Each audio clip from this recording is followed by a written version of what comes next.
Amém, igreja, boa noite, a graça e a paz de Cristo, amém? Queria pedir para a igreja abrir em Mateus, capítulo de número 2. Mateus, capítulo 2. Uma história, principalmente nessa época de final de ano, bem conhecida, que fala sobre a estrela, guia sobre os magos. E a gente vai meditar um pouco nessa história de Mateus capítulo 2, amém? Mateus 2, todos abriram? A gente vai ler os primeiros versículos. Diz o seguinte, Mateus 2. Jesus nasceu em Belém, na Judéia, durante o reinado de Herodes. Por esse tempo, alguns sábios, algumas traduções traz magos, da terra do Oriente chegaram a Jerusalém e perguntaram: onde está o recém-nascido rei dos judeus? Vimos sua estrela no Oriente e viemos adorá-lo. Ao ouvir isto, o rei Herodes ficou perturbado e com ele todo o povo de Jerusalém. Reuniu os principais sacerdotes e os mestres da lei e lhes perguntou: onde nascerá o Cristo? Eles responderam: em Belém da Judéia, pois assim escreveu o profeta. E você, Belém, na terra de Judá, não é a menor entre as principais cidades de Judá. Pois de você virá um governante que será o pastor do meu povo Israel. Versículo 7. Então Herodes convocou os sábios em segredo e soube por eles o momento em que a estrela tinha aparecido.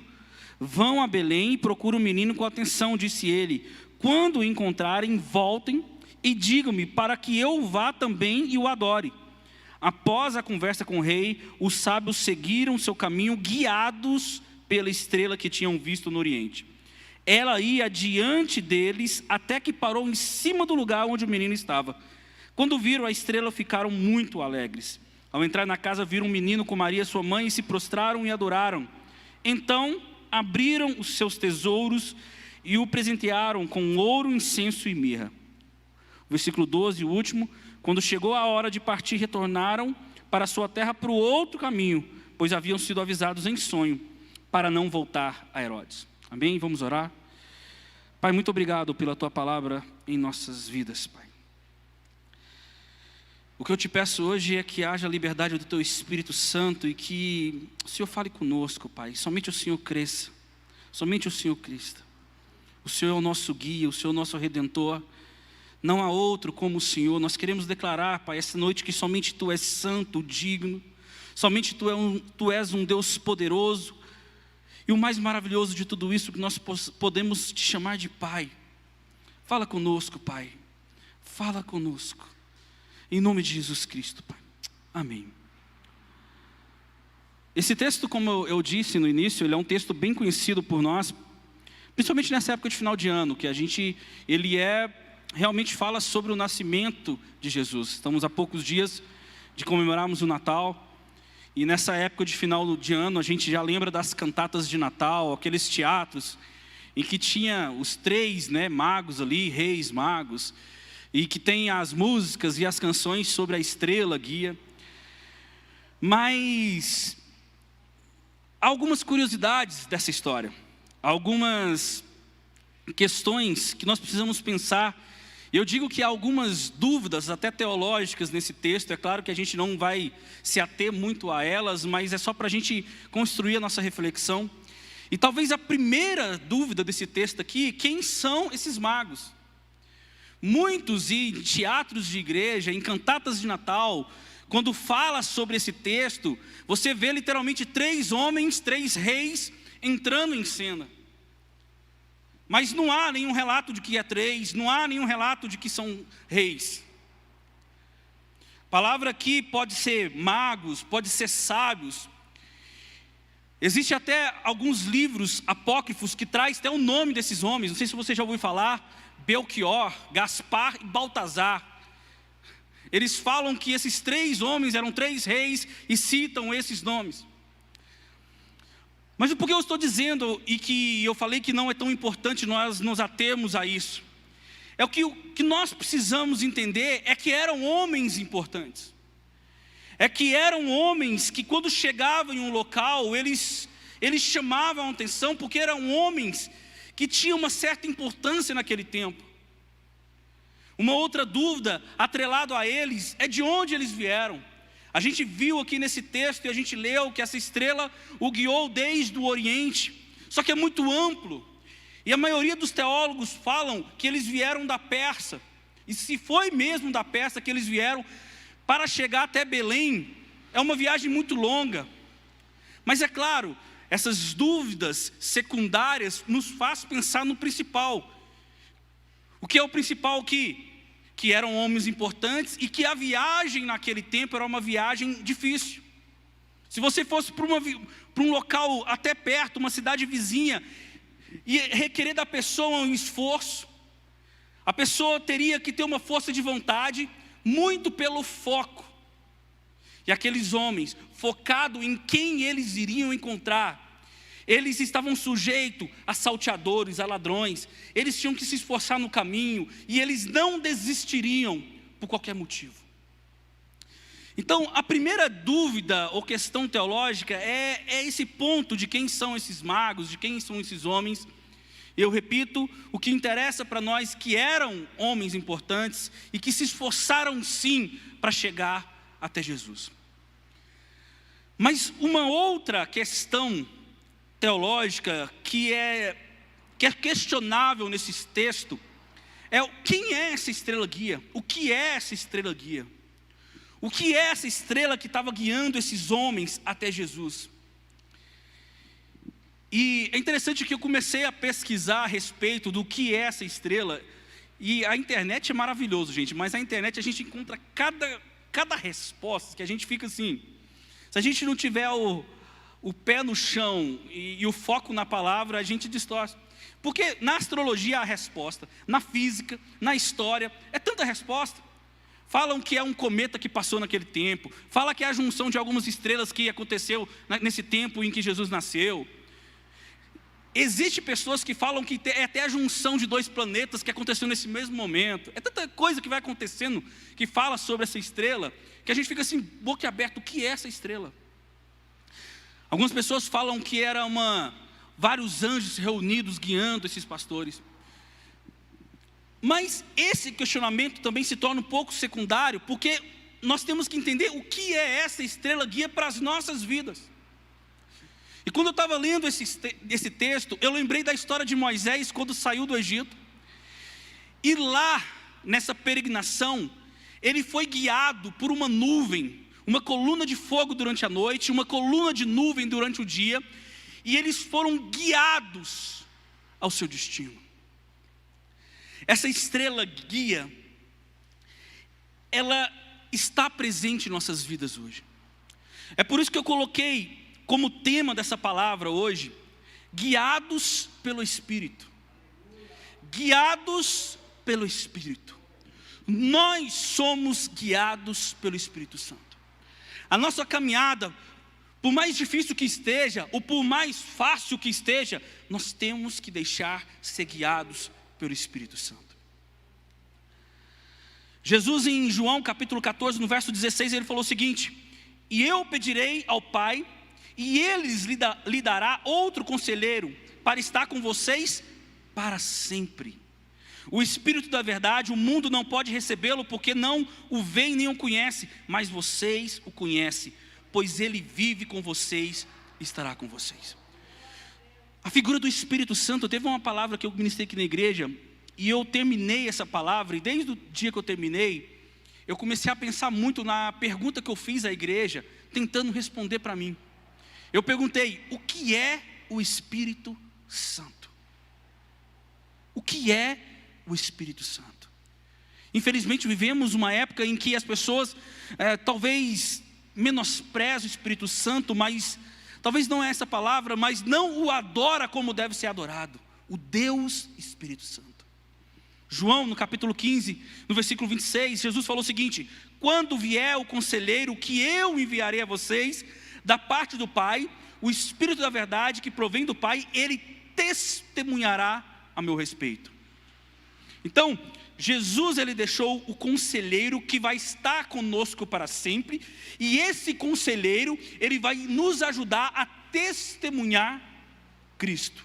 Aí olha que Paulo diz em Efésios capítulo 4, não entristeçam o Espírito Santo de Deus, com o qual vocês foram selados para o dia da redenção. A gente começa a fechar uma engrenagem aqui, começa a montar o quebra-cabeça, ou seja, Paulo também falou em Coríntios que nós somos selados, comprados por um alto preço e selados com o Espírito Santo. Então nós fomos selados com o Espírito Santo para ser testemunha de Cristo, e isso tudo porque o Espírito Santo, ele habita em mim. O Espírito Santo não só está comigo, mas ele habita em mim. Quem é o Espírito Santo, igreja? Hoje eu poderia começar essa palavra aqui falando o seguinte: hoje o Espírito Santo vai descer neste lugar. Hoje o Espírito Santo vai falar ao seu coração. Hoje o Espírito Santo vai se manifestar. O que você pensa? Qual a primeira ideia que vem à sua cabeça? Qual a sua primeira ideia da manifestação do Espírito Santo? Aí eu quero citar uma frase de John Stott, que falou o seguinte: parece que alguns acham que a principal evidência da presença do Espírito Santo é o barulho. Talvez muitos aqui, quando eu falei que o Espírito Santo ia se manifestar, já pensou nos dons espirituais, já pensou na revelação, já pensou no falar em línguas. A igreja hoje, ela atrela o Espírito Santo simplesmente aos dons, sendo que a maior evidência do Espírito Santo é amor, paz, bondade, fidelidade, mansidão, domínio próprio, os frutos do Espírito. Quando me perguntam então o que é o Espírito Santo, eu lembro de Gálatas capítulo 5, o versículo 22, que falam: mas o fruto do Espírito é amor, alegria, paz, paciência, amabilidade, bondade, fidelidade, mansidão e domínio próprio. Então quando eu estou falando que o Espírito Santo vai se manifestar em nossas vidas hoje, é porque nós vamos sair daqui amando mais, é que nós vamos sair daqui dominando mais o nosso eu, nós vamos sair daqui mais bons. De nada adianta dons se nós não temos o fruto do Espírito. Então, para nós sermos guiados pelo Espírito Santo, eu preciso entender quem é o Espírito Santo. E uma outra coisa que eu preciso entender é que existe uma luta acirrada da carne contra o Espírito. Quanto mais eu alimento a carne, menos do Espírito eu tenho. Quanto mais eu alimento o Espírito, menos da carne eu tenho. Olha o que Paulo falou em Gálatas, logo depois desse versículo 22 e 23, que ele fala dos frutos, ele fala o seguinte: os que pertencem a Cristo crucificaram a carne com suas paixões e seus desejos. Aí ele fala o seguinte: se vivemos pelo Espírito, andemos também pelo Espírito. Uma das maiores dificuldades da igreja hoje é alimentar o seu espírito, porque vai ter que acabar com a sua carne, com seus desejos. Romanos capítulo 7, Paulo falou o seguinte, versículo 18: olha o que Paulo falou: sei que nada de bom habita em mim, isto é, em minha carne, porque tenho o desejo de fazer o que é bom, mas não consigo realizá-lo. Imagina Paulo falando isso. Aí ele fala no versículo 19: pois o que eu faço não é o bem que desejo, mas o mal que eu não quero fazer, este eu continuo fazendo. Paulo claramente falando à igreja de Roma o seguinte: há uma briga entre o espírito e a carne, e se nós não tomarmos cuidado, nós vamos como se estivesse fazendo somente o que a carne nos quer que a gente faça, porque é natural do ser humano, igreja, é natural nós agirmos pela carne, é natural nós optarmos pelo pecado. Só não consegue quem alimenta o Espírito. Filipenses capítulo 3, versículo 7, Paulo dá uma conclusão sobre essa luta da carne e do Espírito. Ele fala o seguinte: mas o que era para mim lucro, passei a considerar perda por causa de Cristo. Aí ele fala: mais do que isso, considero tudo como perda, comparado à suprema grandeza do conhecimento de Cristo Jesus. Ultimamente eu fico me policiando nas palavras que eu vou trazer aqui para a igreja, e geralmente eu escuto novamente o que eu tenho dito, né, que eu falo aqui, E nas minhas últimas palavras que eu falei aqui, eu sempre frisei sobre a suficiência de Cristo. Gente, o entendimento de que Cristo é suficiente me faz caminhar de forma diferente. Me faz caminhar alimentando o meu espírito diariamente. E Paulo está falando o seguinte: há uma luta entre a carne e o espírito, e quanto mais nós alimentamos a carne, menos do espírito nós vamos ter. Porque nós começamos até bem, mas se nós não tomarmos cuidado, igreja, nós podemos cair, nós podemos perecer, nós podemos morrer no deserto. Nós temos que alimentar o nosso espírito. Nós somos guiados pelo Espírito Santo. Quantos são guiados pelo Espírito Santo aqui em mim? Quando eu vi esse texto dos magos que foram guiados até Jesus, e a figura dessa estrela como sendo o Espírito Santo, trazendo para nós hoje, eu vi que há pelo menos 3 motivos que nós somos guiados pelo Espírito Santo. Para 3 situações, para 3 motivos, nós somos guiados. Lembrando de tudo que eu falei, que há uma luta entre a carne e o espírito, lembrando que nós devemos alimentar o espírito, que nós devemos entender quem é o Espírito Santo. Mas nós somos guiados pelo Espírito Santo, e o primeiro ponto, que nós somos guiados pelo Espírito para buscar Jesus. Nós somos guiados pelo Espírito para buscar a Jesus. Esses homens, esses magos, esses sábios, eles foram guiados por aquela estrela para buscar Jesus. Tanto é que a gente leu que eles não pararam em qualquer lugar, eles não pararam em Jerusalém. Eu fico imaginando eles pensando, eles chegaram em Jerusalém, talvez conversando entre si, deve ser Jerusalém.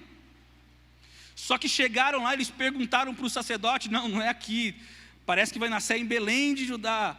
E ali eles continuaram, eles não pararam em qualquer lugar, e eles não pararam em qualquer rei, porque eles estavam buscando Jesus. Nós temos que buscar Jesus, igreja. Nós somos guiados pelo Espírito Santo para buscar Jesus. Há um vazio dentro de nós que só é preenchido por Jesus Cristo. Não se iluda, as pessoas tentam preencher esse vazio com tudo, mas era só preenchido com o Espírito Santo. E nós temos um guia que nos leva a buscar a Jesus. Só que a grande questão é que essa busca requer sacrifício. Essa busca requer abnegação. Essa busca requer que o meu orgulho seja colocado de lado. E é aqui que nós pecamos. Não existe evangelho sem sacrifício.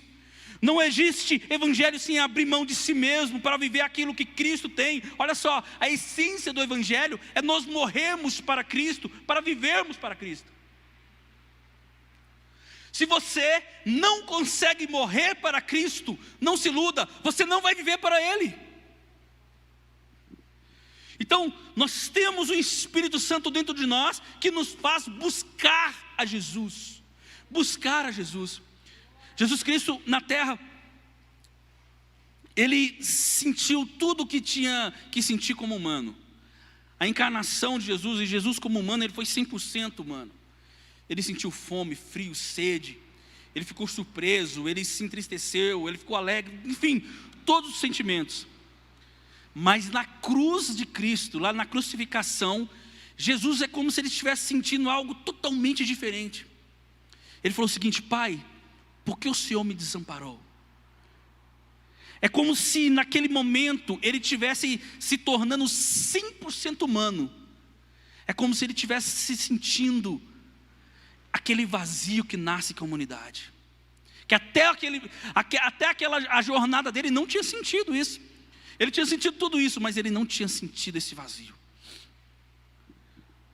Mas foi por pouco tempo que depois ele fala o seguinte: Pai, eu entrego o meu espírito. Igreja, para preencher o vazio que está dentro de nós, nós temos que fazer a oração: Pai, eu te entrego o meu espírito, eu te entrego a minha vida. Nós devemos buscar a Jesus com paciência, com confiança. Olha só, eu falei um detalhe que me chama muita atenção desse texto, é logo no versículo 6, onde os magos chegam ali, E eles perguntam o seguinte: onde deveria nascer o rei de vocês, o rei dos judeus? E eles respondem com base no profeta Miqueias, no capítulo 5, versículo 2: mas tu, Belém, da terra de Judá, de forma alguma és a menor entre as principais cidades, pois de ti virá o líder que como pastor conduzirá a Israel, o meu povo. E eles poderiam citar vários e vários versículos, várias coisas do Velho Testamento. Eles poderiam, por exemplo, citar Isaías capítulo 7, onde Isaías tem a revelação que da virgem ficaria grávida. Ou Isaías 53, onde mostra a morte e a crucificação de Jesus. Eles poderiam citar Osés capítulo 11, eles poderiam citar Zacarias capítulo 9, capítulo 11, tudo inclinando para Cristo, tudo apontando para Jesus, tudo falando o que iria acontecer. Só que diz que o pior cego não é aquele que não vê, é aquele que não quer ver, né? E talvez existe uma outra classe assim que é a pior de todas. É aquele que vê, está vendo e finge que não vê. Esse é o pior. E quando nós falamos de evangelho, é pior ainda. Tudo apontando para Cristo. A gente olha o seguinte, eu estava questionando essa semana, como que o pessoal não conseguiu enxergar adiante? Gente, as pessoas lá, os judeus, eles estudavam muito. Lembra quando aquele jovem rico chegou para Jesus? Falou o seguinte: o que eu faço para herdar a vida eterna aí? O que eu faço para ir para o céu? Falou o seguinte: você tem que cumprir a lei, você tem que obedecer seu pai e sua mãe. Aí aquele jovem falou o seguinte: eu faço isso desde a minha mocidade, isso aí eu sei de cor salteado. Mas nada adianta se não tem o entendimento da graça. Nada adianta se não tem o entendimento da graça. Igreja, quando eu falo de buscar ao Senhor, que nós somos guiados pelo Espírito Santo para buscar o Senhor, é uma busca diária. Olha só, eu não brinco de pique-esconde com o Papai do Céu. Eu brinco de pique-esconde com meus filhos. E às vezes eles me acham, acaba a brincadeira. Com o Pai não. Sempre é dia de buscá-lo. Todos os dias eu vou acordar para buscar Jesus. Todos os dias eu vou levantar para buscar Jesus, porque eu tenho a certeza que o Espírito Santo vai me ajudar. É isso que é extraordinário nesse evangelho. Buscar ao Senhor todos os dias. Sabe por quê? Um detalhe no versículo 11 e 12 desse texto foi que esses homens não voltaram pelo mesmo caminho que eles vieram. Porque depois da busca com Jesus há um novo. Eu busco hoje para viver um novo amanhã. Eu busco amanhã para viver um novo depois de amanhã. E assim vai, e assim vai. Todo dia eu busco, e todo dia Ele se revela a mim. Nós somos guiados pelo Espírito Santo para buscar a Jesus. O segundo motivo: se nós buscamos, nós encontramos. Nós somos guiados pelo Espírito Santo para encontrar a Jesus. E preste atenção, se eu busco diariamente, eu encontro Ele diariamente. Quando nós lemos os evangelhos, igreja, eu fico maravilhado porque há vários encontros de pessoas com Jesus. Lucas capítulo 2, os pastores, antes desse evento, encontraram Jesus na manjedoura. No versículo 11 fala que os magos já encontraram Jesus ali na casa. João capítulo 4, a mulher samaritana encontrou Jesus. João capítulo 6, Nicodemos encontrou Jesus durante a noite. Lucas capítulo 19, Zaqueu encontrou Jesus em cima de uma árvore. Marcos capítulo 5, o gadareno encontrou Jesus no cemitério. Saulo encontrou Jesus a caminho de Damasco. Lucas capítulo 17, entre Samaria e Galileia, 10 leprosos encontraram Jesus. Só que aqui está a figura da igreja. De 10, só um permanece. Mais importante que o primeiro encontro é permanecer. Mais importante que o primeiro encontro é permanecer. Vivemos hoje uma onda, e esse ano foi... Estava até conversando um pouco com o pastor cedo a respeito disso. Estava falando, Moisés e o Messias estavam juntos, e a gente falou que é um ano em que muitas coisas fluíram, né, diferente. Nós estamos com live, nós estamos com canal no YouTube. Mas desde quando começou, acho que foi março, começou primeiro? Março. Eu confesso que o meu coração hoje se entristece. Porque parece que peneirou tanto e as pessoas não querem saber da igreja. As pessoas não querem saber de igreja. As pessoas não querem vir mais, não querem se envolver. E é um discurso tão bonito, né? A igreja não é só aqui não, a igreja não... Na igreja não é só o templo, não. Pessoas que se envolvem com tudo. Tem tempo para tudo, mas não tem tempo para ser corpo aqui.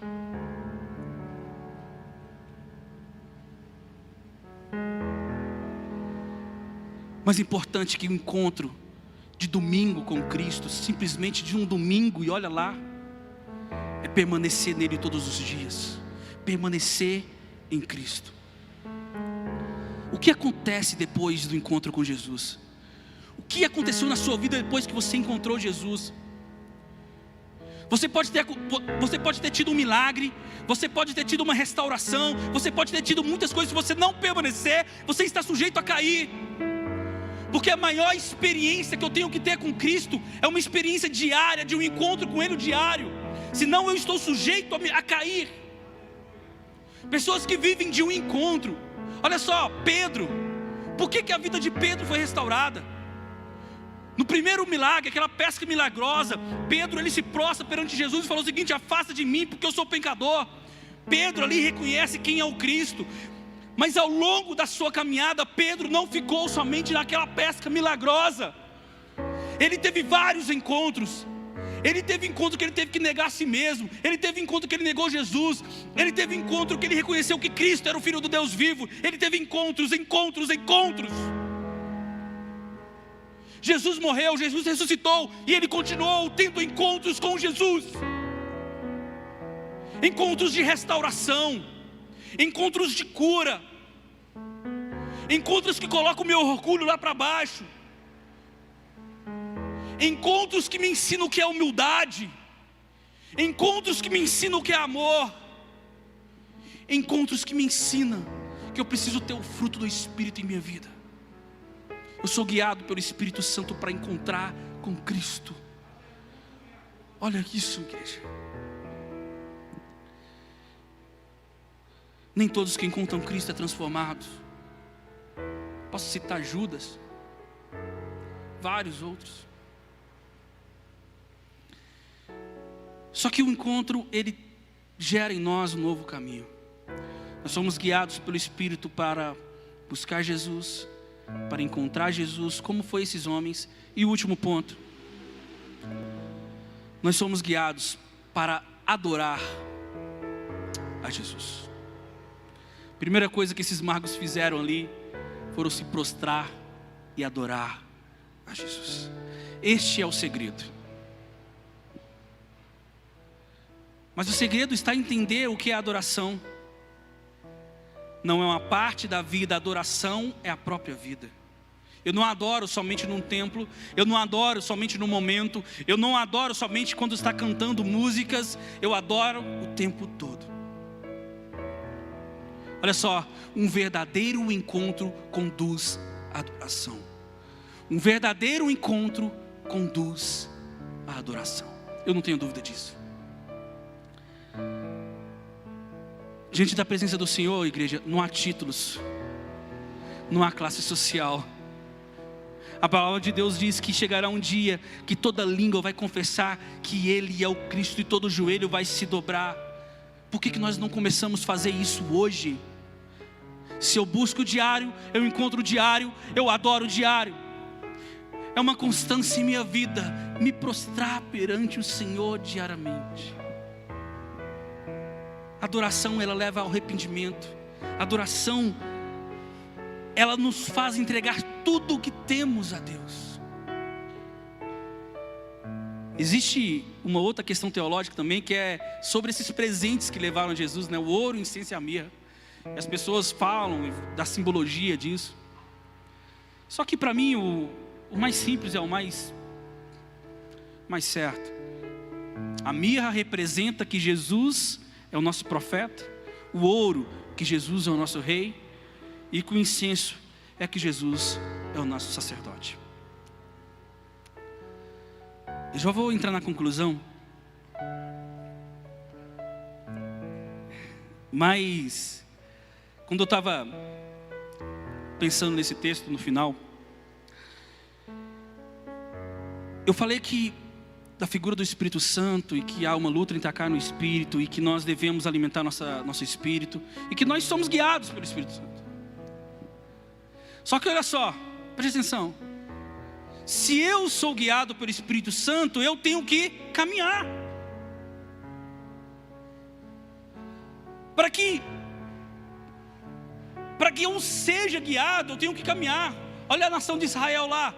Se só a nuvem andasse ali, o povo ia ficar lá para sempre. Igreja, está na hora de caminhar. Não é simplesmente bater no peito aqui e falar que eu sou guiado pelo Espírito Santo, mas não fazer mais nada. E quando eu olhei a figura desses magos, eu vejo que a adoração deles, o caminho de adoração não foi só no final, foi desde o início. O nosso caminho é um caminho de adoração, porque nesse caminho nós temos que ter persistência. Nesse caminho nós temos que entender que é indispensável. Terceiro, nesse caminho nós temos que entender que nós temos que fazer com excelência.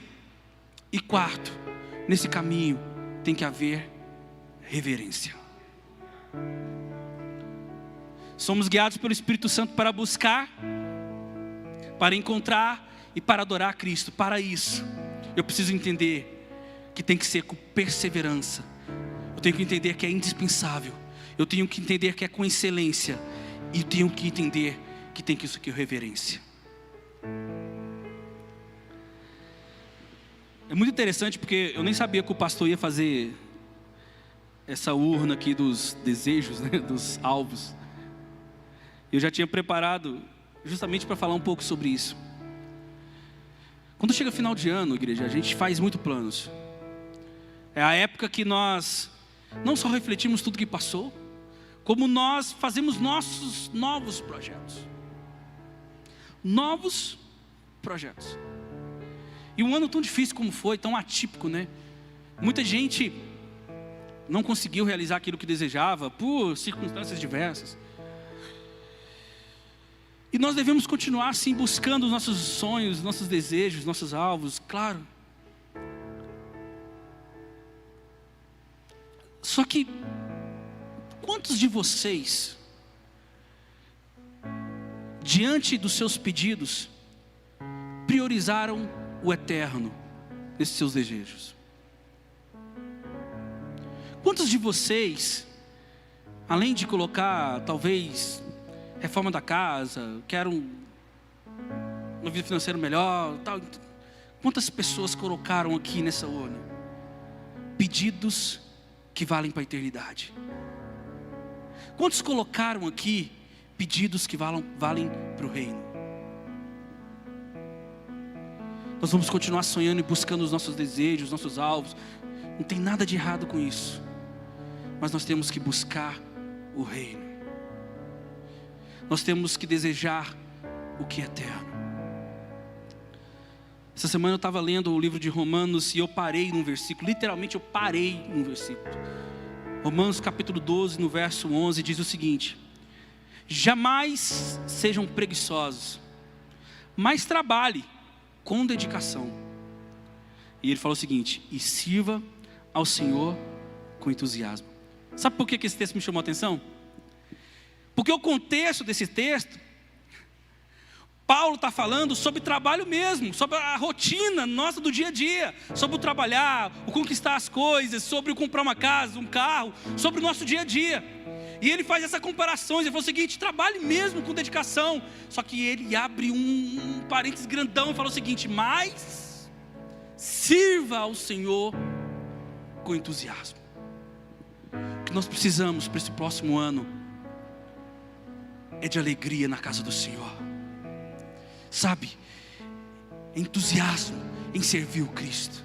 Olha o que Spurgeon falou: não devemos negligenciar o espiritual por causa das demandas urgentes do temporal.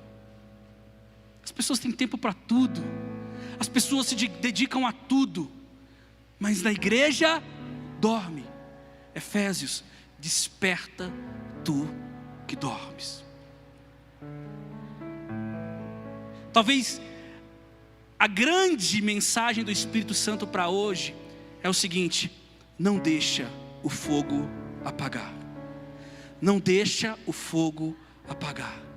Eu busco, eu encontro, eu adoro, para que a chama dentro de mim permaneça acesa, com entusiasmo e com alegria.